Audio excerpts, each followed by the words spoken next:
Fala, queridão, fala, queridona. Mais uma vez, você está no ObvioCast, no quadro Psicoligando, psicólogos que ligam, que se importam. E esse episódio, ele é muito legal, porque a gente vai conversar sobre diferenças entre abordagens ligadas à psicologia, psicoterapeutas. Como é que existe essa diferença? Como é que a gente faz para entender se existe essa diferença? O que, que é em comum? A gente vai conversar um pouquinho e a gente trouxe uma pessoa que manja bem disso daqui, porque ela está há muito tempo trabalhando com isso, que é a Adriana Mancini. Tudo bem contigo, Adriana Oiê, Mancini? tudo bem? Tudo Que jóia. bom ter você aqui com a gente. A gente, na verdade, já tinha agendado, já faz um tempinho já, e agora deu certo. Pois é, É depois de bom. algumas idas e vindas, Ah, isso aí, é isso aí. Fico feliz com a sua que presença aqui. prazer, eu que Muito obrigado. agradeço, eu que estou Estava feliz. até comentando com você, porque assim, nesse quadro a gente tem trazido bastante psicólogos para conversar aqui, mas é a primeira psicoterapeuta que a gente está trabalhando aqui, tendo essa possibilidade de conversar.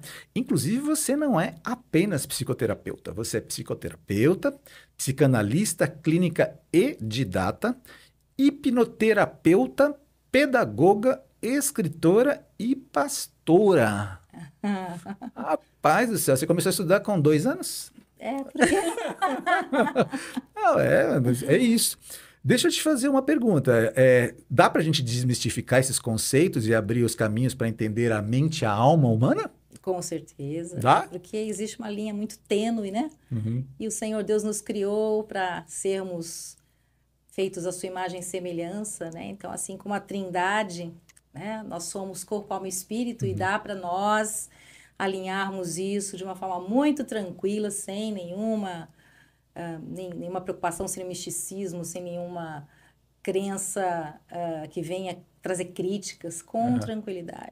Adriana, eu estava falando com você antes de a gente abrir as câmeras que você já trabalha com psicoterapia há muito tempo já e está surgindo nos últimos 2, 3 anos, talvez ou seja, possa ampliar para 4 anos, uma nova geração de formações em psicoterapia.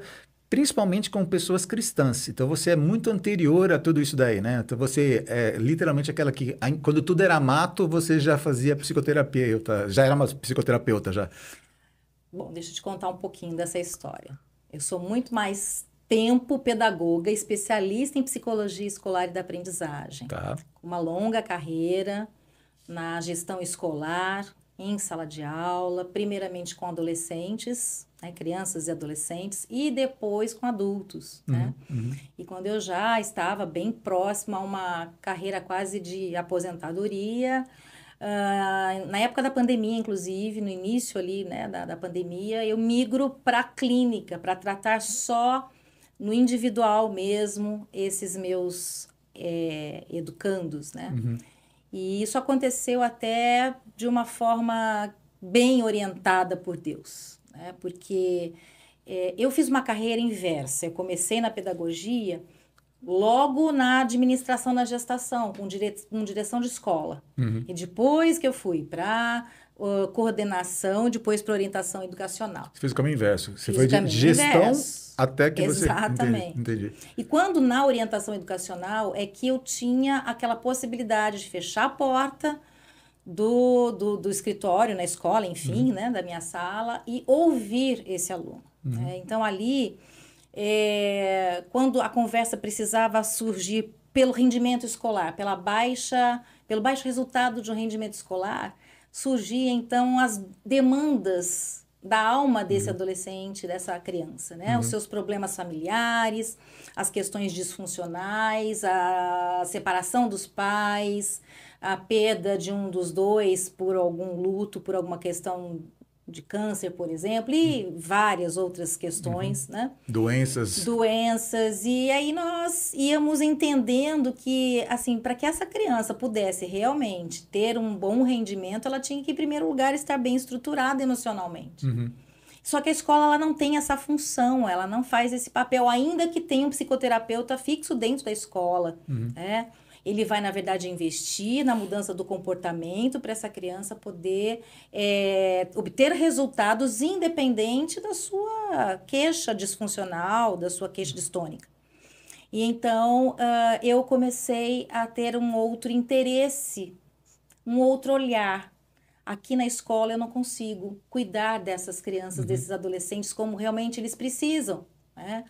E foi aí que eu resolvo ir para a clínica e sair totalmente da escola. Quando você estava na escola, você está falando de escolas públicas e escolas Eu sempre particulares? trabalhei em escola particular, eu não Particulares. trabalhei em escola pública, a não sei em época de estágio, Aham. né, que a gente acaba conhecendo a realidade da escola pública, né? Fiz várias escolas públicas, mas a minha carreira, a vida toda Tudo é foi particular. em escolas E particulares. dentro dessas escolas particulares, a abordagem era muito mais para poder ver o que estava impedindo que aquele aluno performasse. Aprendizagem, exatamente. Né? Quais eram as dificuldades de aprendizagem, se isso tinha algum caminho do tipo falta de comprometimento, de dedicação, ou até dificuldade de aprendizagem por alguma demanda de transtornos específicos, né? Aí surge, né, aquela grande onda de que todo mundo é TDAH, todo mundo é disléxico, todo mundo, né? E então tinha que ter um rótulo para justificar, né? Então, assim, não era visto a necessidade, a escola até hoje, ela não vê essa necessidade pessoal, né, de cada um. Até porque é impossível em sala de aula com 40, muitas vezes, Sim. alunos, né? Na particular ainda 35 alunos, mas você vai para a escola pública, sala de aula lotadíssima. Como é que um professor sozinho ele dá conta ali de todas as demandas da aprendizagem, portanto, da parte dele do ensino, mais esse acolhimento todo que é imprescindível para que esse aluno ele realmente consiga até transferência, né, com o professor. O pai que nunca me atendeu, o pai que nunca me ouviu, a mãe que nunca esteve presente. Esse professor, ele é incrível, esse professor, ele me escuta, eu posso contar para ele alguns segredos. Então, não existe essa oportunidade, é muito raro. Isso é alguma coisa assim, às vezes de corredor, de intervalo, uma conversinha, uma piadinha, uma brincadeira, porque o sistema ele não está voltado para esse tipo de formação, Ele não né, vai no humana. indivíduo, né? Ele não vai no Sim. indivíduo, né? Até porque você falou, o volume de pessoas, a quantidade de demandas que surgem ali, que precisam ser entregues, ela te obriga a focar em uma coisa só. Mas Exatamente. você, como psicoterapeuta das escolas, quando recebia alguma criança, acontecia muitas vezes de você, junto aos pais, orientar que procurasse um profissional fora da escola? Sim, até porque assim, o meu papel de psicoterapia dentro da escola estava voltado para a orientação educacional. Então, com a formação, por exemplo, da psicologia escolar e da aprendizagem, esse acolhimento era muito mais voltado para as dificuldades da aprendizagem. Sim. O aluno não performa, principalmente porque a escola nos últimos anos ela estava num ranking de competição com outras escolas por causa do Enem e outros tantos testes que avaliavam esse rendimento. Então, eu precisava encaminhar ou para fazer algum tipo de avaliação neuropsicológica ou psicopedagógica ou até mesmo psiquiátrica, né? Então, o meu papel na orientação educacional era observar todas essas demandas e encaminhar, né?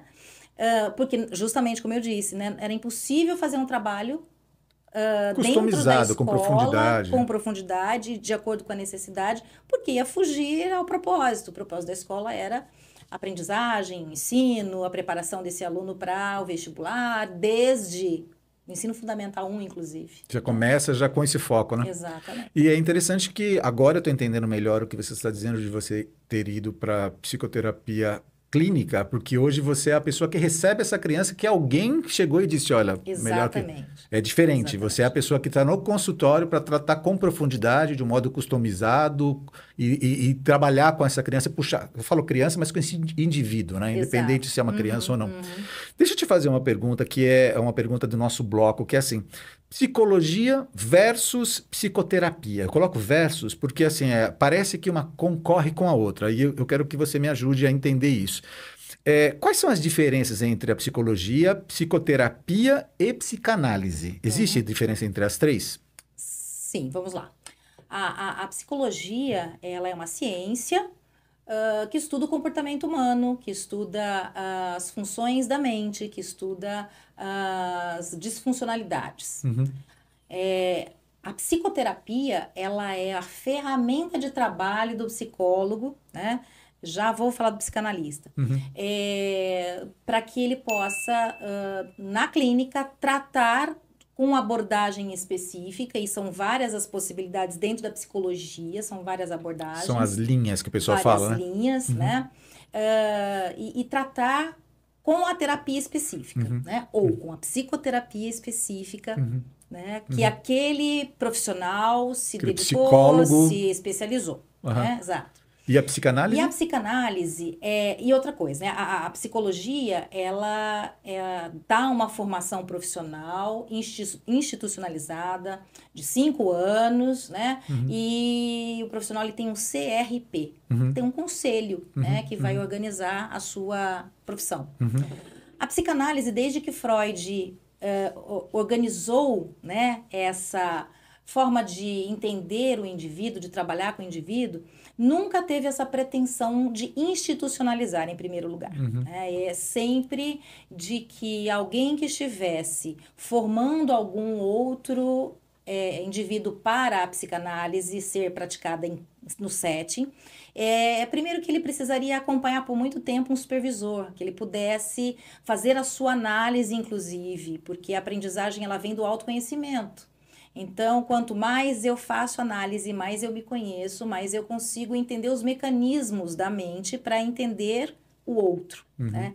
Então, a psicanálise nem assim é muito bem vista como uma ciência, e isso é uma grande discussão, né? Porque a psicanálise, ela não consegue quantificar, ela não consegue colocar em questionários, por exemplo, para fazer algum tipo de avaliação. Ela é muito subjetiva. Exatamente. Ela não é porque objetiva. Cada indivíduo tem um comportamento, uma conduta, um resultado, não é um padrão, né? Todos que têm depressão precisam agir dessa forma para compreender que a psicanálise aborda a sintomatologia suficientemente e possa utilizar algum tipo de estratégia. Não existe isso, porque cada indivíduo tem uma resposta, né? Tem uma história, né? Tem um caminho que o desenvolvimento psíquico também se desenvolveu, né?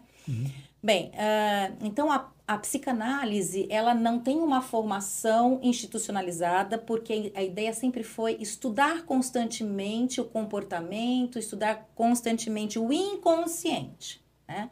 Então, a psicanálise, ela não tem um foco para o estudo do comportamento humano, mas para a investigação do inconsciente. E a psicoterapia, ela pode ser psicanalítica. Então, da mesma forma que ela serve à psicologia, ela serve à psicanálise, né? Então, tem muitos psicólogos que são psicanalistas, assim como tem muitos psiquiatras que são psicanalistas, né? Então, assim, por exemplo, um psiquiatra psicanalista é aquele que te ouve no consultório, que faz perguntas, que quer realmente entender o seu sintoma, não como ele se manifesta somatizado no corpo, mas onde é que aquele sintoma surge, inicia na história desse indivíduo e ela continua por novos gatilhos se reproduzindo até que se estabelece em forma de um transtorno, de uma síndrome, de uma doença, enfim, né? É diferente do psiquiatra, que ele está lá só prescrevendo os remédios para que você saia daquela crise, para que você normatize a produção do bem-estar através de uma medicação, né? Então, o psicanalista, ele tem essa função de trabalhar investigando e trazendo para o paciente, né, um autoconhecimento, né, para que ele perceba o quanto ele está envolvido nas demandas de dor, de trauma, de sofrimento que vem lá da infância e que se arrasta para o resto da vida se ele não conseguir ressignificar através da elaboração, entendendo esses acontecimentos. Então, prioritariamente, a psicologia, ela tem uma formação institucionalizada, ela tem um conselho, a psicanálise é um curso livre, que psicólogos podem optar por continuar só com a psicanálise, uma linha de abordagem psicanalítica, né? E depois isso tem uma continuidade de estudos, né? Sem institucionalizar a psicanálise. Mas deixa eu entender uma coisa. É claro que não faria sentido algum, mas imagina que eu sou um engenheiro e eu posso fazer um curso de psicanálise? Pode. E eu poderia exercer, fazer a psicanálise clínica? Poderia, desde que realmente você estivesse trabalhando com o tripé psicanalítico, que nós chamamos, né? Teoria, análise pessoal e supervisão, né? Então, quando você tiver essa formação que não se encerra, mas a formação teórica básica, né? E tendo um bom tempo de trabalho analítico pessoal, né? Com supervisão, se preparando, inclusive, para atender, para se tornar um psicanalista, né? E aí a psicanálise ela vai ter também algumas abordagens, né? Ela vai ter uma linha mais ortodoxa, mais freudiana, 100%, ou ela pode enviesar para uma linha mais junguiana, ou até winnicottiana. Então, tem alguns psicanalistas que foram... Estratificando para alguma linha. Exato. A maioria deles, todos praticamente, tem uma base muito sólida em Freud, né? E seguem com algumas mudanças, algumas visões renovadas em relação a desenvolvimento humano, etc., né? Mas a abordagem sempre freudiana. Então, assim, a escola que forma o psicanalista, ela não é uma instituição. É o estudo constante, o acompanhamento com um terapeuta, um analista, né, fazendo a sua análise pessoal e a constante supervisão dos seus atendimentos, né? Alguém está te aprovando por ter experiência muito maior, né? Supervisionando os seus atendimentos, né? Então, a partir daí, você começa a construir agora a sua clínica, né? Ah, você é winnicottiana, você é freudiana, né? E a gente costuma dizer que, não, eu sou Adriana, minha clínica é o meu perfil, né? Como eu penso a psicanálise. Mas a nossa base, freudiana, ou lacaniana, de Lacan, né? Então, o meu caso, por exemplo, a minha base é freudiana, enviesando muito mais para Winnicott, que foi um grande pediatra, né? Que na época de guerra estudou muitos casos de mães separadas dos seus filhos e de crianças também que foram ficando abandonadas pelo resultado da guerra. E aí ele foi desenvolvendo todo um estudo específico para atendimento de crianças, né? Assim como Melanie Klein, também é mais direcionada para trabalhar com as crianças, né? Mas eu vou dizer para você o seguinte, né? Por mais que a gente queira, por exemplo, se especializar em infantes e púberes, né? E vou atender só crianças, a verdade é que toda vez que um adulto chega no meu consultório, eu vou precisar da história da infância e da adolescência dele para localizá-lo no tempo e no espaço em relação àquele trauma, aquela dor que ele traz. Então, nós sempre vamos estar trazendo, através da psicanálise, né, a história que está lá sedimentada na infância. Porque é onde se desenvolve a personalidade, é onde se desenvolve todas essas fases do desenvolvimento que precisam estar bem legais, estruturadas, para esse indivíduo continuar se desenvolvendo bem. Onde houver algum tipo de trauma, onde houver algum tipo de dificuldade do desenvolvimento daquela fase em específico, isso se arrasta para o resto da vida, né? Então, nós vamos sempre olhar o adulto segundo aquela criança interior dele, né? De como é que isso aconteceu na sua história.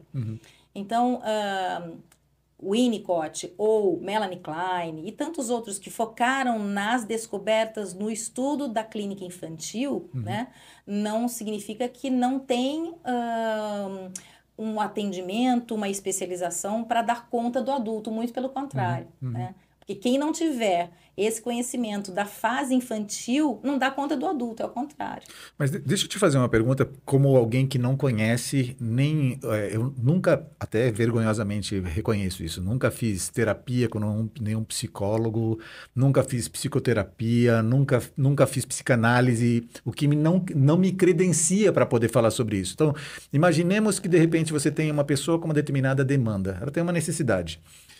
Quem ela tem que procurar? Ou ela, eu entendo que essa é uma pergunta muito rasa, ela precisa com muito mais profundidade. Mas eu procuro um psicólogo, eu procuro um psicoterapeuta, eu procuro um psicanalista, ou eu procuro um psicólogo que faz psicoterapia, ou um psicólogo que faz psicanálise. Quem que eu procuro? É muito da escolha pessoal. E Uhum, normalmente a pessoa, a princípio, ela busca o médico. Né? Se uhum, ela não vai direto no psiquiatra, porque a gente ainda tem muitas pessoas que até hoje têm uhum. esse grande Preconceito, né? preconceito, né?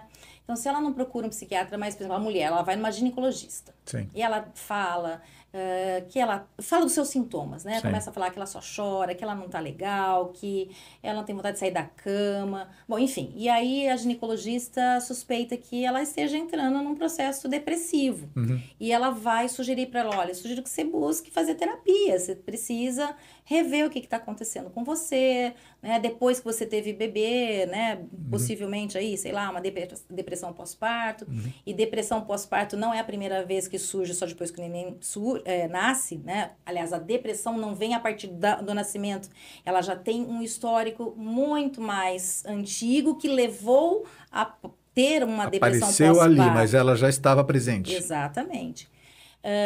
Então, ela poderá indicar uma terapia. E ela vai falar, olha, você tem a opção de buscar na psicologia ou na psicanálise. E se Uhum, ela tem um pouquinho mais de conhecimento sobre a diferenciação disso, uhum, né? uhum, Ela vai até encaminhar, ó, procura fazer terapia com um psicanalista, uhum, né? Então, vai muito de quem está indicando. E as pessoas conhecem até menos a psicanálise do que a própria psicologia, uhum, conhecem mais a psicologia, uhum, né? uhum. Aí, como eu disse, tem muitos psicólogos que tratam com abordagem psicanalítica. Uhum. Então, ele nem se Não se vale denomina psicólogo, ele se denomina psicanalista. É, psicanalista. ele está se valendo da psicanálise e não da Exatamente, psicologia. exato.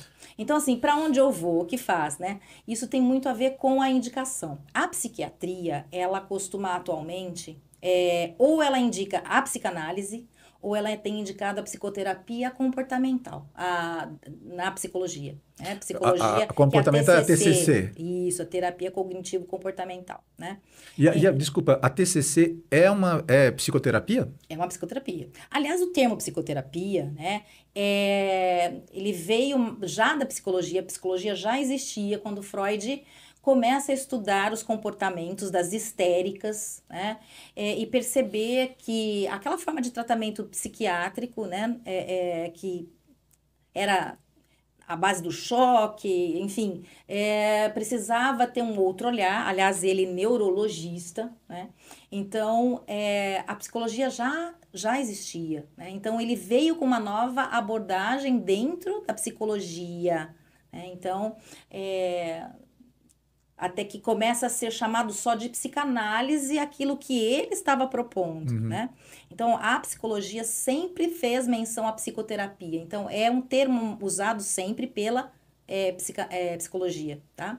Uhum. A psicanálise, como eu disse, Freud entra no campo da psicologia, né, para trazer a sua visão em relação ao inconsciente, e ele denomina também dessa forma, né, como a psicoterapia. Porém,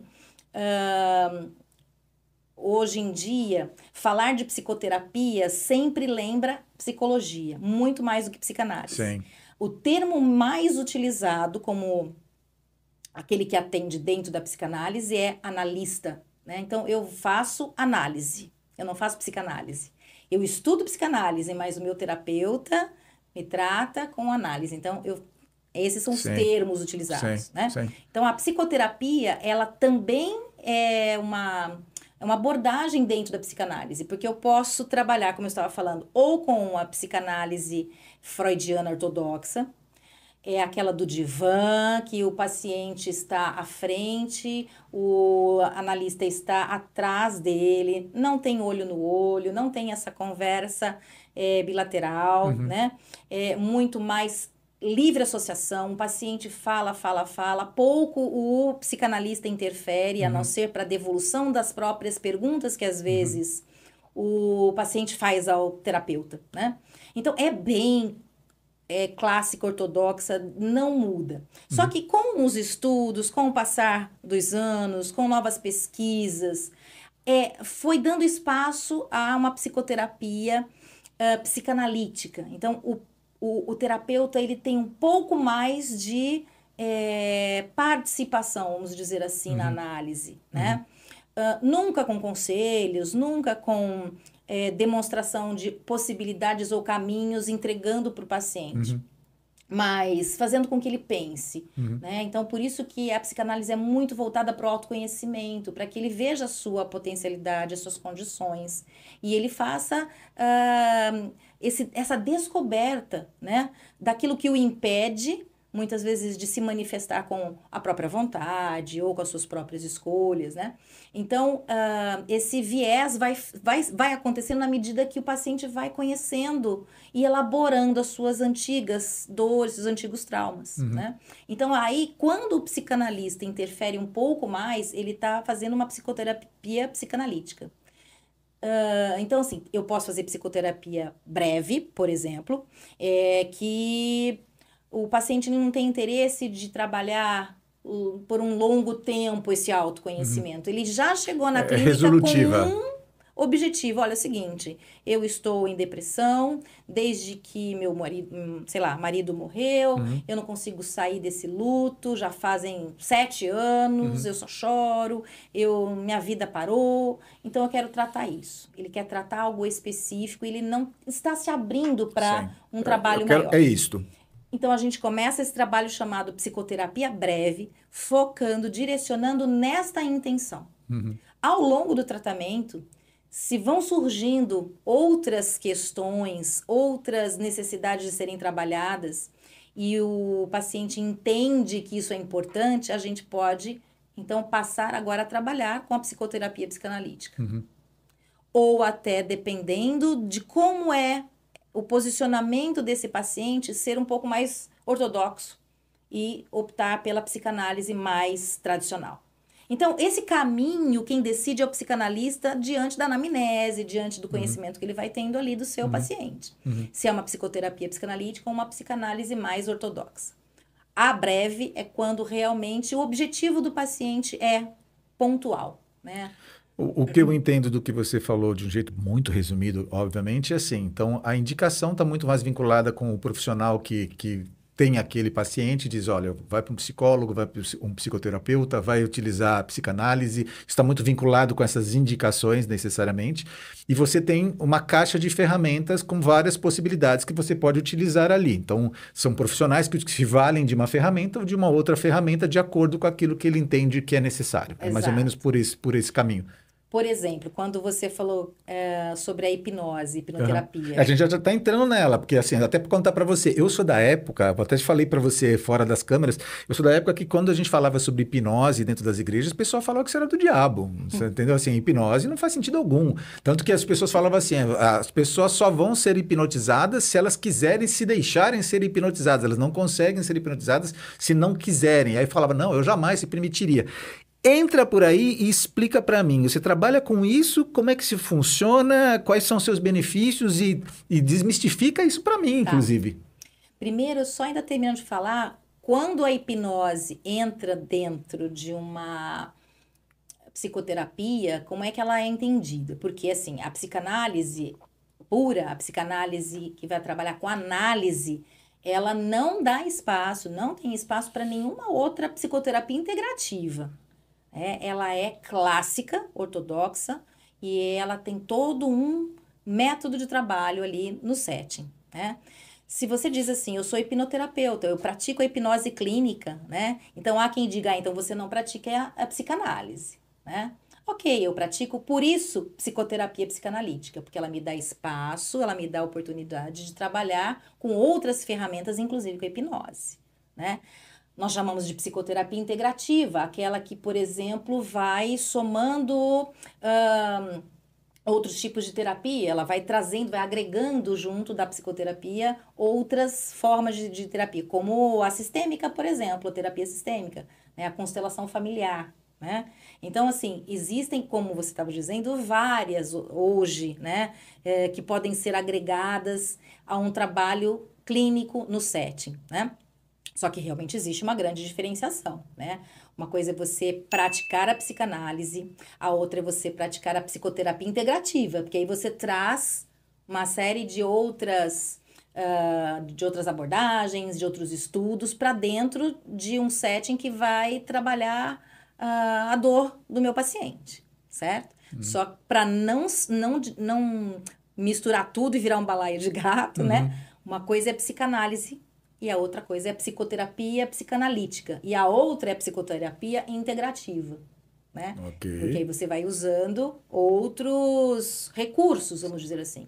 E isso daí é porque no seu caso você tem essa formação que te permite, Sim. dentro de novo na caixa de ferramentas, analisar. Mas assim, não é todo profissional que se vale disso. Sim. O profissional ele tem a sua área de especialização. Exatamente. E ele se vale daquela ferramenta. Exatamente. É isso que ele faz. É que assim, no seu caso, até Por pela... exemplo, psicoterapia de casais, né? Então, outro curso que eu fiz para poder tratar casais, né?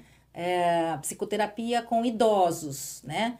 É uma psicoterapia bem diferente, porque o idoso, ele precisa só de acolhimento.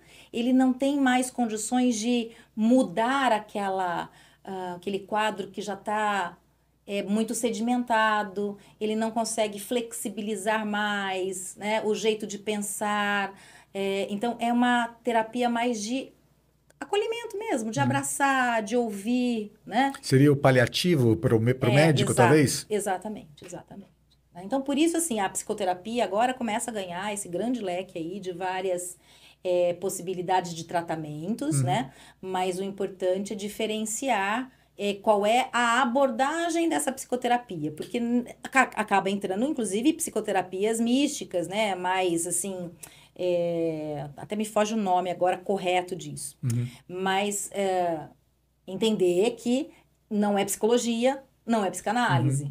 Esses cursos, seja de psicanálise ou de psicoterapia, eles são cursos livres de tempo de duração de 1 ano, 2 anos? Ó, o curso de psicanálise ou de psicologia, tá? Porque a Não, psicologia é 5 psicoterapia... anos. Psicologia é 5 anos. Isso, O termo psicoterapia é o termo da prática que acontece no setting. Ok. Seja psicologia ou do setting psicanalítico. Ok. Tá? Então não tem um curso de psicoterapeuta. Não é um curso de psicoterapeuta. Tá bom. Aí, agora, esse monte de coisa que está surgindo por aí, não dentro da psicologia e da psicanálise. Sim. Né? Não é um curso de psicoterapia, tá? Psicoterapia é o termo. Eu sou psicoterapeuta, né? Porque eu pratico dentro da psicanálise e dentro de outras abordagens um atendimento específico, vamos dizer assim, tá? Então, o curso ou é de psicologia ou é de psicanálise, né?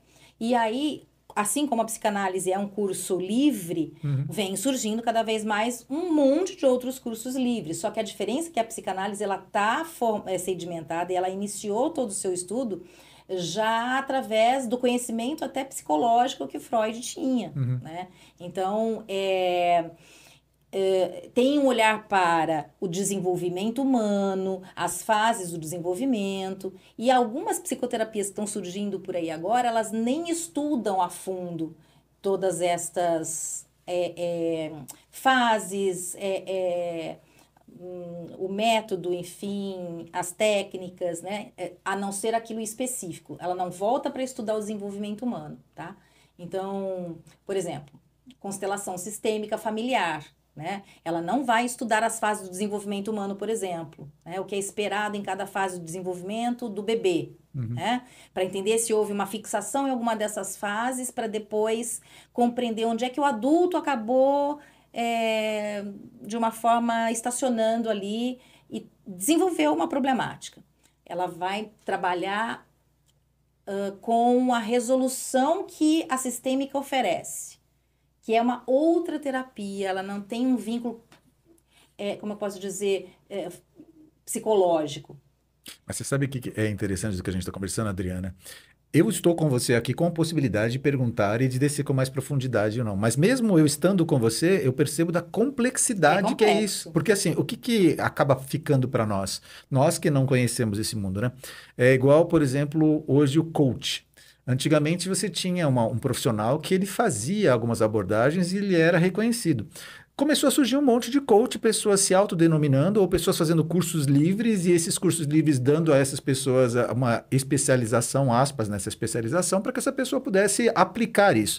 E aí você tem profissionais e profissionais com backgrounds e backgrounds, pessoas que têm conhecimento de mundo anterior que poderiam, só com aquilo que eles tiverem, fazer um excelente trabalho. E outros que são muito rasos, que não conseguem fazer entrega. Então, o que eu acabo enxergando do nosso papo, e é claro que eu estou enviesando, talvez um próprio psicólogo possa dizer o seguinte: a própria psicoterapeuta já é simplesmente a utilização de um recurso que na psicologia ele já teria com mais profundidade. Então, tipo, ele já pode falar assim, então, os novos psicoterapeutas que estão se valendo de novos cursos livres, eles estão sendo mais rasos ainda. Então, assim, o que pode estar acontecendo é que a gente tenha, assim como eu fiz o paralelismo para o coach, alguns profissionais hoje com formação atendendo, mas que são muito rasos, muito superficiais para poder tratar o psique com a sua complexidade, com as várias abordagens, por exemplo, que você desenvolveu ao longo da tua vida. Então, assim, você tem profissionais e profissionais, é isso. Exatamente. E aí, peraí, o que vai acontecer? Você vai trabalhar com orientação e aconselhamento? Qual é o material que você entrega ali para o seu paciente, né? Porque a análise, né, a psicanálise, ela não trabalha com esse tipo de entrega. Sim, você falou, não é performática, você não Exatamente. tem dados objetivos. Como é que você faz, então, para poder Exatamente. colocar isso? E aí, essas outras psicoterapias vão introduzindo, né? Se não introduzem nem a compreensão desse desenvolvimento, o que é introduzido ali? Né? Não criticando, tá? Sim, é só, a gente está trazendo Aliás, eu à tona. até falei sistêmica, mas também não como uma crítica, até porque eu fiz o curso, eu também sou terapeuta sistêmica, né? Fiz o curso de constelação familiar, ele tem a sua abordagem específica, é incrível, mas não vou entrar na questão, porque aí é uma outra história para um outro podcast. É enorme discutir sobre a constelação familiar ou terapia sistêmica, né? Mas é preocupante, sim, porque, assim, entra todo mundo num pacote de psicoterapeuta. E não é psicoterapia. Entende? Cara, essas outras eu percebo que acho que várias. você vai ter que voltar aqui para a gente conversar mais vezes. Já estou convidando ela para outras conversas, porque não vai dar para a gente trabalhar tudo que a gente precisa aqui. Mas, assim, põe um pouquinho agora no meio desse molho que a gente está aqui. Hipnose. A hipnose no meio disso tudo. Porque, assim, a hipnose, para mim, eu sempre olhei com muito preconceito. Vamos lá. Freud, ele começa a sua busca, né, por outros caminhos para atender dentro da neurologia, né? A princípio, as histéricas, que eram as mulheres que tinham, de alguma forma, um trauma, né? Principalmente na área sexual, ou porque tinham sido abusadas, ou porque tinha alguma demanda, assim, que tinha algum relacionamento com frigidez, enfim. E ele começa a observar com os seus mestres, com quem ele foi estudar fora do país dele também, que o comportamento dessas pessoas mudava completamente quando elas estavam em transe hipnótico, né? Então, por exemplo, a histeria, ela trazia muito do que traz hoje a somatização, né? A psicossomática. Então, o corpo, por exemplo, perde movimento de pernas, ou traz uma cegueira, ou traz de um olho só, por exemplo, né? E aí foca em algum órgão específico e começa também a sintomatologia, né, com dores gerais no corpo todo, como acontece, por exemplo, com fugiu o nome agora, aquela doença que dói o corpo todo, que está dentro da depressão, na verdade, né? E então aí ele percebia que na hipnose a pessoa, por exemplo, não tinha movimento nas pernas, andava, né? Não enxergava fora do transe hipnótico, mas em transe enxergava, né? Enfim, mudava completamente. Então ele começa a entender que existia alguma coisa emocional que bloqueava o indivíduo e ele tinha algum tipo de sintomas dessas outras áreas de somatização. Então ele praticou a hipnose, ele estudou a hipnose com o sentido de entender de onde vinham estas demandas. Então, assim, ele só abandonou a hipnose porque a pergunta que ele fazia, a hipnose não respondia. Porque o que a hipnose demonstrava, né? Que em transe hipnótico a pessoa ela estava desbloqueada daquela daquele trauma, enfim, do que aconteceu e que trazia uma paralisação, por exemplo. Mas não respondia para ele o que teria acontecido. E ele se achava até um péssimo hipnólogo, então ele falava que ele não sabia praticar direito a hipnose, desistiu da hipnose. Né? Mas ele nunca criticou como um método a hipnose, né? Assim, para não voltar muito na história, mas assim, teve uma evolução a hipnose, né? Ela não é mais a mesma, as pessoas que foram estudando a hipnose foi entendendo todo um caminho de encontrar no inconsciente uma porta, uma abertura para vir à consciência todas as questões que estavam recalcadas, né? Então, quando o indivíduo sofre um trauma e seria insalubre que ele ficasse o tempo todo lembrando disso, o próprio inconsciente se incumbe, né? O pré-consciente, na verdade, se incumbe de jogar no inconsciente, no mar do esquecimento, né? E ali fica as dores esquecidas, né? Mas, por outro lado, o que acontece? A pessoa começa a ter sintomas. Então, assim, começa a ter sintomas como do tipo um transtorno de ansiedade. Ele começa a ter uma angústia constante, ele pode ter sintomas físicos, enfim. Então, por que é que essa pessoa sofre com essa ansiedade? Ansiedade do quê? De onde vem isso? E tá lá no inconsciente recalcado, tá escondido lá, que é para ter uma certa defesa para que ele não sofra novamente. O trabalho da hipnose, ela facilita um relaxamento para que o inconsciente venha à tona. Então, como é que é esse processo? A hipnose, ela não é mística, ela não é invasão da mente, ela não é... Mais fácil falar primeiro do que ela não é, do que ela é. Ela não é nenhuma religião, nenhuma prática, ela não exige absolutamente nenhum movimento do corpo, né? Do tipo sair do corpo ou, né, a mente se desvincular do corpo, em hipótese alguma. A hipnose, ela é um estado natural da nossa mente, o transe hipnótico, né? E a gente se vê várias vezes durante o dia num transe hipnótico e não se dá conta que isso é natural. Por exemplo... É transe hipnótico. Transe hipnótico, né? Você sai na correria de manhã. Dirijo, chego no lugar sem prestar atenção como eu dirigi até lá. Exatamente. Já aconteceu várias vezes. Exatamente. Né? Então, você começa assim, fica focado em algo em específico e automatiza o resto. Sim. Então, assim, sair de casa, e por que eu estou dirigindo no automático? Porque eu estou pensando em alguma coisa muito importante que eu preciso dar conta quando eu chegar em tal lugar. Eu vou esquematizando durante o caminho, vou pensando que estratégias eu vou fazer. Então, o que eu estou fazendo? Eu estou dando uma atenção focada. Quando eu ponho uma atenção focada, eu entro em transe. Porque aquilo se torna tudo ao redor. Eu só penso nisso naquele momento. Um outro exemplo, você está cansado, né? Deu uma parada, uma trégua, né? E vai na frente do seu purificador de água pegar um copo d'água. E ali naquele momento que está enchendo o copo, você fica estatelado. E não pensa em nada. E de repente, opa, está quase já transbordando, né? A nossa mente, ela dá esses descansos, ela dá um tempo, né? Também é entendido como um transe, né? Se você está assistindo um filme compenetradíssimo na história, em tudo que está acontecendo, vou dar um exemplo de um filme de terror, né? E você sabe que é filme, você sabe que é tudo editado, que aquilo lá tem montagem de cenas, que aquilo tem cenário, que aquilo tem figurino, que tem pintura, maquiagem, enfim, né? Edição de cenas para dar o efeito que é necessário. E você só recebe o produto final, você está assistindo o filme. Só que você consegue assustar, você consegue ficar arrepiado, né? E aquilo mexe com você. Por que isso mexe tanto com a sua mente se você sabe que tudo aquilo é uma produção, né?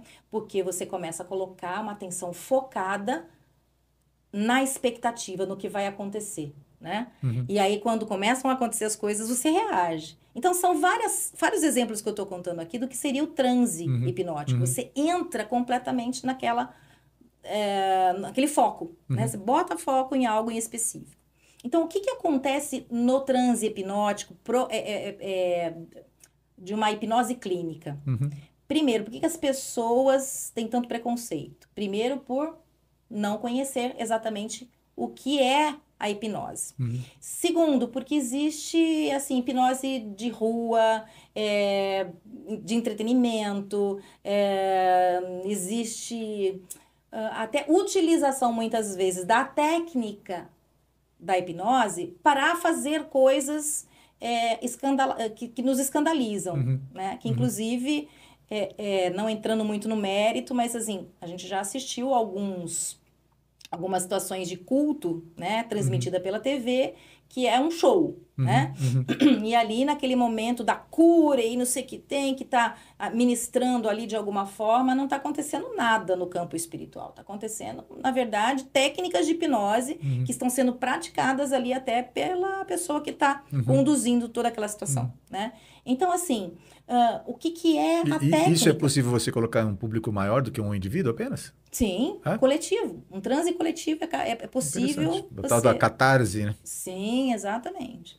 Por quê? Porque você vai sugestionando. Sim. Então, a grande diferença é você fazer hipnose clínica para um tratamento Uhum. e você chegar ao inconsciente e poder trazer do inconsciente o que estava recalcado Uhum. através de uma técnica específica, né? Do que a gente olhar para essas situações e entender isso como hipnose. Uhum. Mas então você me disse que é possível que uma pessoa, mesmo mal intencionada, possa fazer uma hipnose, ou não? Sim, ela pode, depende do que ela esteja sugestionando, né? Entendi. Então, é claro, são ferramentas Sim. boas na mão de pessoas Sim. erradas, Sim. né? Então, Sim. por isso que acabou que a hipnose já foi mal vista e tudo mais, Uhum. né? Uhum. Porque você sugestiona para a mente humana, Sim. e a mente humana, ela absorve como uma esponja o que está sendo Uhum. sugestionado. Uhum. E como é que ela dá conta de fazer isso? Justamente porque ela precisa de que você rebaixe o nível da sua Consciente. energia física, né? No sentido de alteração da sua consciência. Se diminui a alteração, se altera a sua consciência. Exatamente. Através de um relaxamento. Através de um relaxamento Entendi. profundo, relaxamento do corpo Você tem físico técnicas de mesmo. relaxamento para isso, Tem né? técnica Sim. de relaxamento para isso. Tem técnicas da PNL também, né? Porque se a pessoa está tensa, ou a pessoa tem uma grande dificuldade de concentração e atenção, um TDAH realmente clássico, ela pode ter dificuldade de concentração. Uhum. Uhum. Então, aí a gente põe um outro tipo de técnica para nos auxiliar nisso, né? Deixa eu fazer uma pergunta para ti dentro disso já. Você consegue acessar essa área através dessas técnicas? Sim, E você consegue colocar alguma coisa lá? Você consegue tirar e colocar coisas? sim.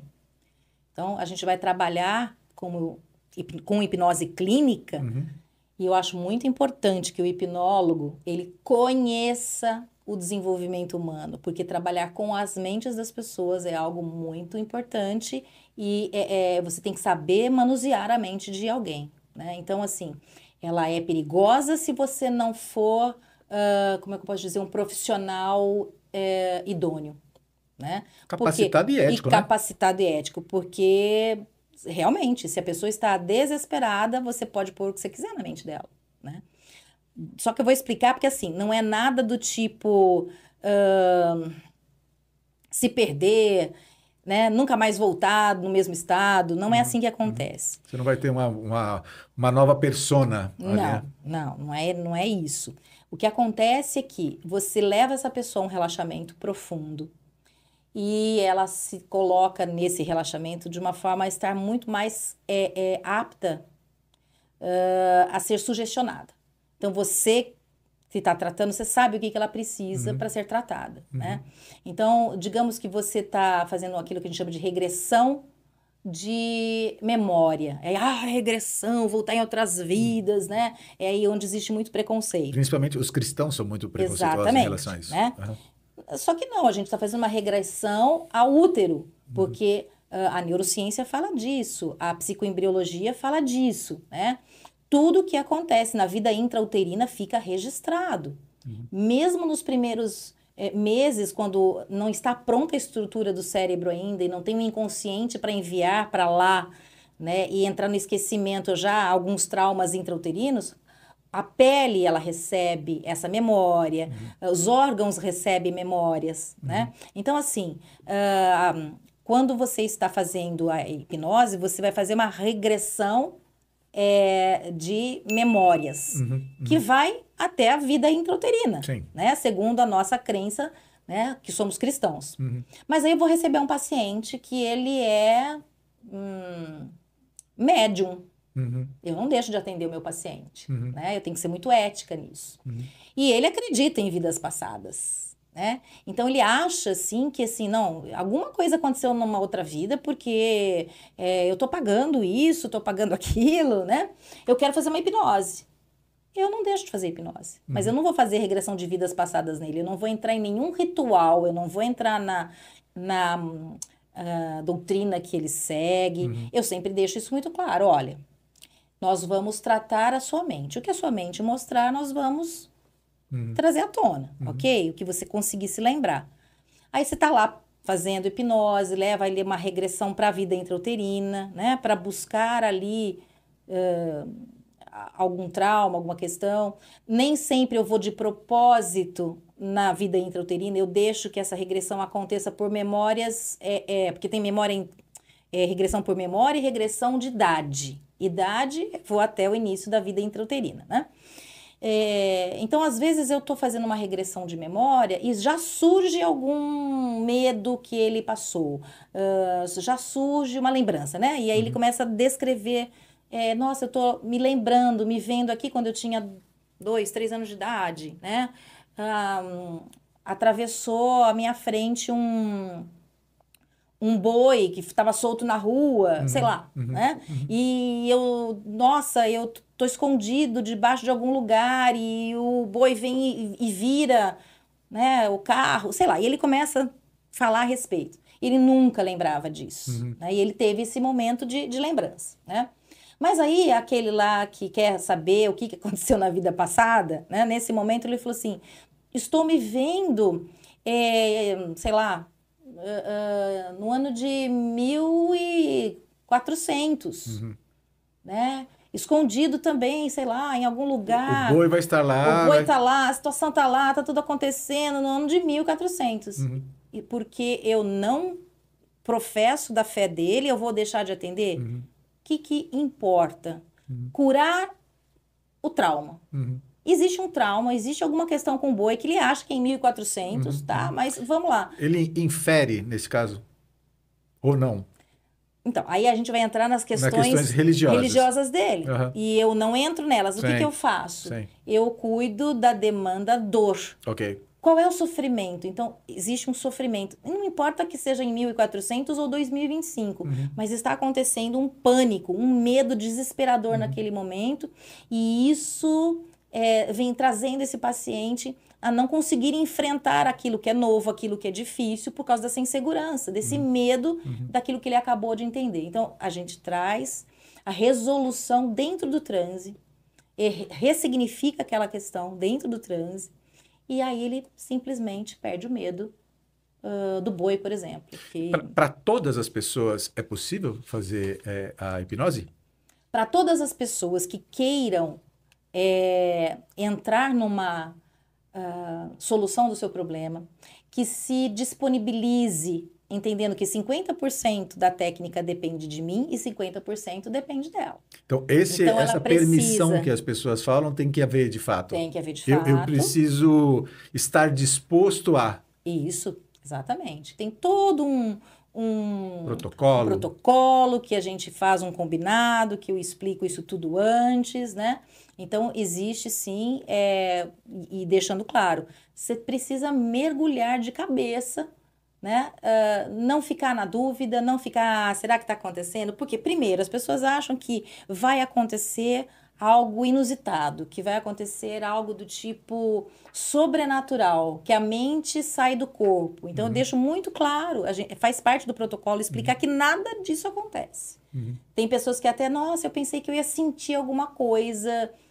um choquinho, uma luz ia surgir, né? Se você não explica que nada disso acontece, que é o mecanismo da sua mente em relaxamento, é que vai permitir que venham as lembranças, né? E que aquilo que está incomodando e que traz dor e sofrimento, né? Vem à tona, claro, com a técnica aplicada, certo? Então eu tenho que explicar tudo isso antes para ela entender e falar, não, tô dentro, tô junto, eu quero chegar lá, eu quero entender, ao invés de ficar pondo barreiras, ao invés de colocar dúvidas. Então, depende, sim, né, de que ela coloque ali comprometimento da parte dela, que ela coloque e deposite confiança naquilo que eu estou promovendo, na técnica que eu estou colocando, né? E que não tenha, por exemplo, algum transtorno, alguma coisa muito séria que não a permita imaginar. Que eu deixo muito claro. Eu vou precisar muito da sua imaginação, né? Imaginação não é invenção. Você não vai começar a inventar as coisas para sua mente. Mas você vai permitir que aquelas imagens que venham entrem em ação. Né? Então, aí, o corpo chega uma hora que está tão relaxado que a pessoa não sente mais o corpo. É como se ela só sentisse a mente, os pensamentos, né? Realmente ela não fica lá raciocinando, né? Existem várias características que são observáveis quando a pessoa está em transe, né? Por exemplo, o globo ocular, né? Ela está com os olhos fechados e o globo ocular, ele se movimenta, porque ela está totalmente focada ali dentro. Ela está vivendo aquilo, como se estivesse num sonho. Exatamente, como ela estivesse num sonho. Que, aliás, é um dos outros meios que o inconsciente vem à tona, através dos sonhos, né? É como se realmente estivesse acontecendo um sonho. E a gente leva isso, provoca isso, né? Adriana, você foi muito questionada, ou já foi questionada por cristãos em relação a essa técnica? Porque, como eu falei para você, eu sou de uma época que a gente falava que isso era do mal, a gente não se permitia isso. Como é que você enxerga isso hoje em dia, os cristãos em relação a essa técnica? Eu fui pouco questionada, porque eu já explico muito antes como é que as coisas funcionam em termos da ciência, de como é que a mente humana, ela reage, né? E que isso são técnicas para a gente conseguir tirar a pessoa do sofrimento. E é uma coisa muito curiosa.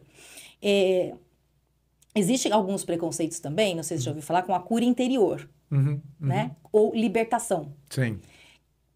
Que são práticas e atualmente muitas igrejas neopentecostais utilizam-se dessa metodologia dentro dos seus... às vezes até na introdução dos membros à igreja, né? Exato. Mas, assim, eu mesma já pratiquei algumas vezes cura interior, libertação não, porque é mais especificamente sobre as questões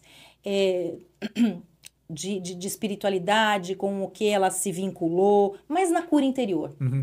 Que está sempre relacionado à falta de perdão, a guardar ressentimentos, as amarguras, o pecado, né? Só que isso também vai gerando no físico e na alma consequências. Então, ela não fica só no campo do espiritual, a falta do perdão. E aí, sem saber, porque antes eu não tinha feito o curso da hipnose, né? Não conhecia a hipnose, praticando cura interior, é muito parecido. Só que você traz a presença do Espírito Santo quando você está curando, quando você está levando, na verdade, a pessoa a ser curada, né? Para que ela permita que o Espírito Santo faça o trabalho que tem que ser feito, né? Então, na verdade, se a mente responde bem, porque não adianta, nós não vamos desvincular a psique do espiritual. Nós somos corpo, alma e espírito, e aquilo tudo funciona de uma forma muito organizada e uma dependente da outra, né? É como se quando adoece do corpo, você com certeza vai ter reflexos na alma e no espírito. Ou se você adoece na alma, você vai ter reflexo no espírito e no corpo, né? Então, assim, é uma prática que depende única e exclusivamente de como a mente dessa pessoa está em torno daquela dor e daquela demanda. A Bíblia não fala, né, só que me foge exatamente o versículo, de que quando você se olha no espelho, assim como você se olha internamente no sentido das suas emoções, assim você é, lembra desse versículo? Não me recordo assim exatamente. Como você... Puxa, me foge agora, mas assim como você se olha, assim você é. Então, quer dizer, se você coloca na sua mente, eu sou um fraco, eu sou uma pessoa incapaz, eu não dou conta, até porque tem todo um histórico lá atrás na sua infância, que levou você a pensar assim, principalmente quando você ouve dos pais isso. Isso cria realmente um registro, uma marca. Se meu Sim, pai está dizendo isso, ele sabe o que ele está sim, falando. E aí eu levo isso para a história, eu levo isso para minha vida, sim. né? E aí a pessoa começa a se denominar um fracassado, né? Um inseguro, eu não dou conta de fazer nada. Como é que nós vamos trabalhar isso? Da onde surge todo esse rótulo? Quem disse para você que você é fracassado? Então, se você ou está em análise, isso vem pela livre associação, ou se você está em hipnose, isso vem lá das memórias. E aí eu preciso ressignificar essa história, eu preciso ter um encontro com esse meu pai e dizer para ele o que eu sentia quando ele dizia isso. Eu nunca disse, porque eu tinha medo dele. Né? Então, a gente traz na hipnose essa oportunidade, né, dele poder dizer o que nunca foi dito, para ele se livrar daquela dor, aquela marca, e ao mesmo tempo se vincular de novo, perdoando, trazendo uma reorganização desse relacionamento, minimamente através da honra. Né? Apesar de ter acontecido tudo isso, de eu ter sofrido tudo isso, eu te perdoo, né? Porque eu te honro como meu pai, né? Então, isso, por exemplo, é um processo que vai acontecer dentro do transe hipnótico e a gente já ressignifica aquela dor, coloca uma cena nova na mente da pessoa, de um relacionamento mais saudável. Por exemplo, isso aconteceu quando eu era criança, mas hoje o meu pai é um idosinho, eu visito ele, eu me dou bem com ele, mas eu tenho essa marca. Né? Então, ressignifica Ressignificar essa mesmo, né? história e essa dor. Então, assim, é um processo incrível, né? A técnica que me promove, que me proporciona essa condição. Que se eu estou numa análise, na livre associação, e não vem da memória, eu não consigo lembrar 1, 2, 3, 4, 10 vezes de sessões, de repente, a técnica da hipnose, ela só traz uma resolução, assim, em no máximo 1 hora e meia de sessão, o que a pessoa ficou anos sofrendo com aquilo. E já tantas e tantas sessões não resolvidas. Então, por isso que na psicoterapia psicanalítica eu introduzo a hipnose clínica, porque eu já conheço o meu paciente, já conheço as demandas dele, sei o que ele precisa e que não está acontecendo ali através da livre associação. Então, eu proponho, vamos fazer uma sessão de hipnose? Se eu nunca expliquei o que é ou como é, eu explico e se resolve pelo menos trazendo à tona onde é que as coisas começaram. E parte delas a gente já começa a resolver na própria sessão da hipnose, no transe. E depois a gente continua trabalhando isso nas sessões de análise. Mas então, ela agrega existe muito. algum perfil de paciente que não se justifica fazer a hipnose? Porque, assim, porque a minha pergunta ela vai ser ao contrário agora. Aparentemente, para quem está te ouvindo, se uma sessão de hipnose ela consegue ressignificar alguma coisa e resolver uma situação, ela é muito mais efetiva do que qualquer outra técnica que eu possa utilizar. Pelo menos é o que me passa a impressão. Então, assim, tem alguém que não possa fazer uma hipnose? Tem, no campo das psicoses, por exemplo, não adianta, porque a estrutura da mente daquele indivíduo ela é diferente da estrutura de um neurótico. Então, a mente de um neurótico, ela aceita, ela se converge, ela se trata com a hipnose. Assim como o psicótico não se trataria tão facilmente assim com as análises, tá? Mas com a hipnose, com certeza não, por causa da estrutura que ela está, né? Para poder encontrar no inconsciente essas memórias, ressignificar e etc e tal. Se é um TDAH extremamente grave, ou um autista também, a gente não consegue Não é trabalhar. aplicável. Não é aplicável. Então, tem algumas restrições. Ô, Adriana, a gente está no quadro Psicoligando, então assim, ligar para a sociedade, ligar para o que está acontecendo.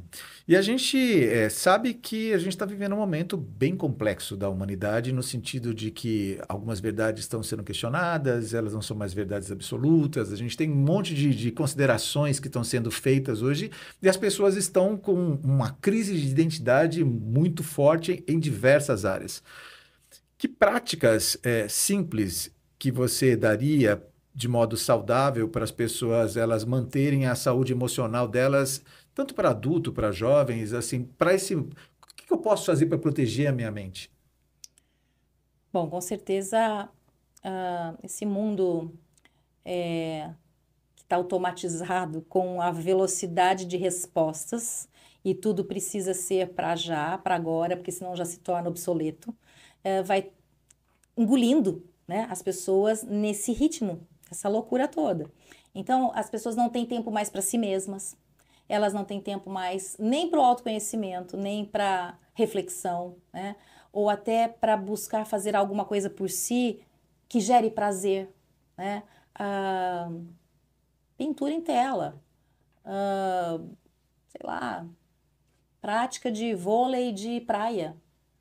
Tem algo que você gosta, que é apaixonante, que gera libido, que gera, com certeza, serotonina, dopamina, mas não dá tempo. Não consigo fazer, porque é só performar, performar, né? E aí as pessoas estão nessa corrida. Eu preciso ter. Ser não faz mais diferença. E é aí quando as coisas se perdem. Então, se a gente precisa de alguma forma recuperar a saúde mental, a saúde emocional, é buscar esse amor próprio incondicional, que a própria Bíblia diz com muita propriedade, né? Você se preocupa em amar o próximo, mas tem que ser como a ti mesmo. Então, ama-se primeiro, né? Então, você precisa se amar. E o amar se passa pelo cuidar, né? Pela autoproteção. Então, assim, as pessoas vêm se desvinculando cada vez mais de buscar algo de bom para si mesmo. Então, estão sempre correndo contra o tempo para ter, seja propriedade, seja nome, seja status, seja bens materiais, né? E o ser, né? Uma pessoa que reflete, que busca o entendimento, que busca renovar na sua mente, né, com os próprios pensamentos que a gente vai gerando até por conta da correria do ter, né? E você não vai se refazendo, não vai se revendo em relação a quem eu sou, qual é o meu propósito de vida, né? Eu tô aqui para isso, para acordar todos os dias, fazer as mesmas coisas para ter, né? Então, como o homem está em busca do performar em primeiro lugar e ele não pode ficar para trás, né? Não pode ficar atrasado, porque o mundo está dando voltas e muito rápido, né? E ele se esquece, né, do autocuidado, com certeza ele vai ter reflexos imediatos na sua saúde mental, na sua saúde emocional, né? Daqui a pouco ele vai sentir a falta da presença, ele vai sentir a falta da companhia, do diálogo, né, do estar à mesa e de tantas outras coisas que acabam se perdendo por conta disso, né? Você, sendo também pastora, tendo a visão cristã, você enxerga que é importante ter essa direção, essa cosmovisão na busca de uma saúde psicológica ideal?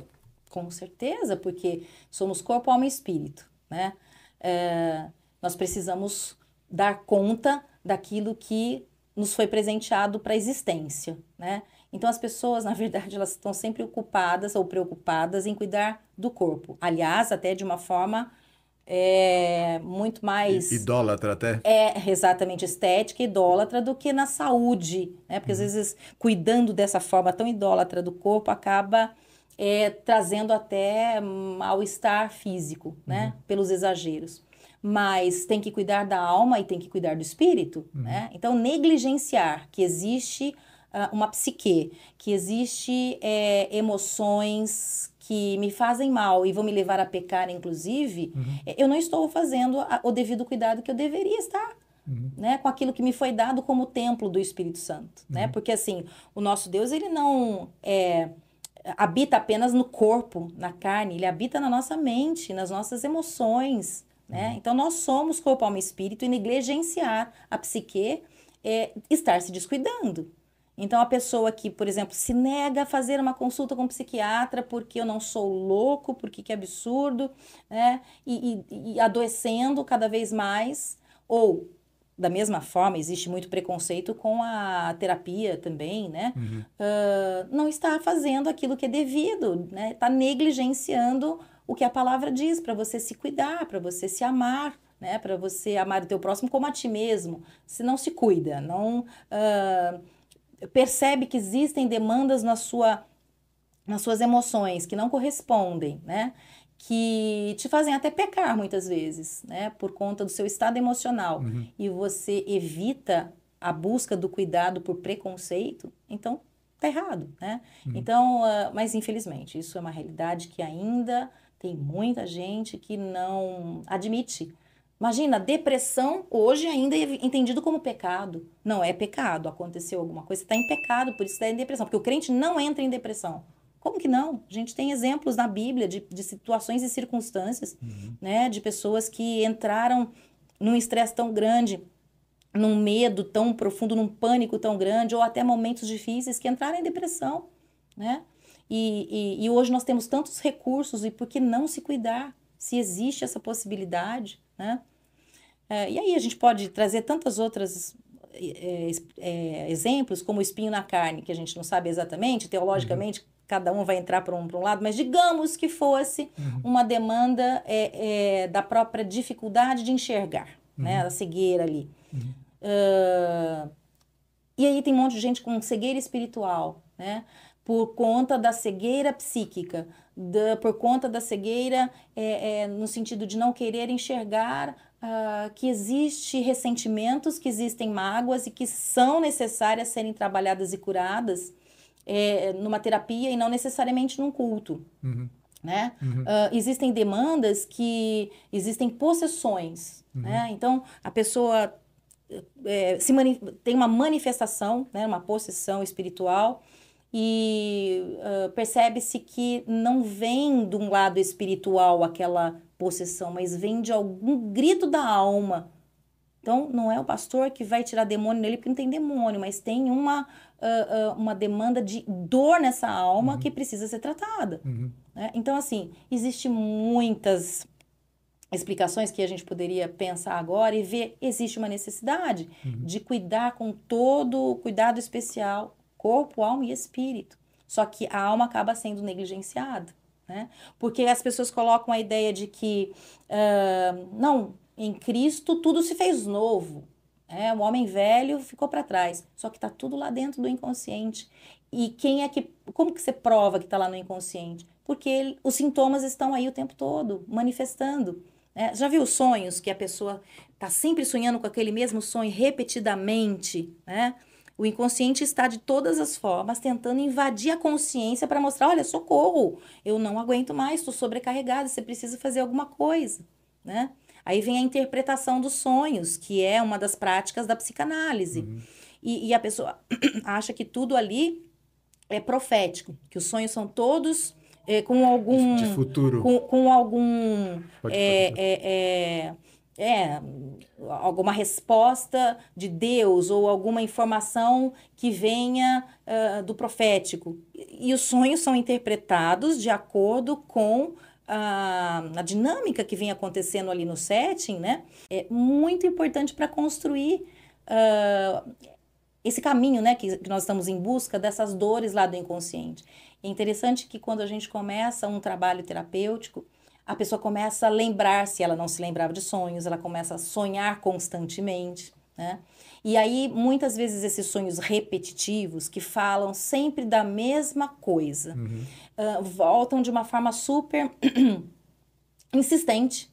Praticamente toda noite ela sonha, por exemplo, né? Ela sonha constantemente com ondas altíssimas de um mar bravo, né? E que invade a cidade, invade o apartamento que ela estava lá na praia, né? E ela se vê correndo, fugindo daquelas ondas altas. Aí, num outro sonho, numa outra noite, ela sonha de novo com essas ondas altas, mas que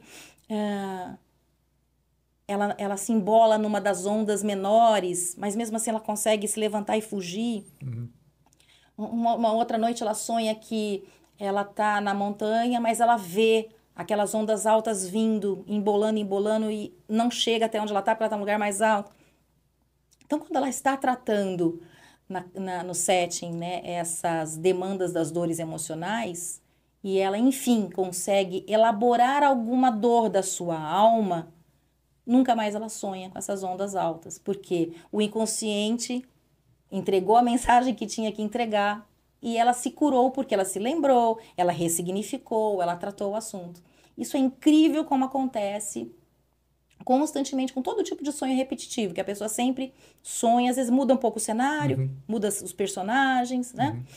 Mas é sempre aquela onda alta, ou é sempre aquela situação sei lá, acidente de carro, enfim, né? Sempre o mesmo Sempre tema o mesmo recorrente. tema recorrente, né? E aí você trata isso, consegue mencionar, falar, chega à conclusão, lembra, entende, cura, né? Então, por que não cuidar disso? Por que não ter esse olhar, né, na igreja, no meio que a gente convive com os irmãos? Por que tem que espiritualizar tudo? Porque não é tudo espiritual, né? Nós temos demandas de emoções, nós temos alma. Nós somos uma estrutura completa. Adriana, essa conversa da gente parece que não passou voando, né? Ela passa rapidamente e assim, já fica o convite para você depois voltar e conversar com mais profundidade sobre outros temas, que surgiram vários outros aqui, que eu gostaria de tratar com mais profundidade, quem sabe de repente e oportunamente a gente trata. Se alguém quiser encontrar você, você está em mídia social? Tô sim. Tem o meu Instagram, tá, que é o @AdrianaMancini_doutora. Ok. Estou sempre publicando ali algumas informações importantes sobre a nossa mente, a saúde, né, emocional. Tem um grupo de atendimento gratuito terapêutico, né, que tem um vínculo específico cristão, né, tem um braço cristão, né, bíblico. Então, eu trato com a psicanálise e a palavra, né? Então ele chama Apacentar.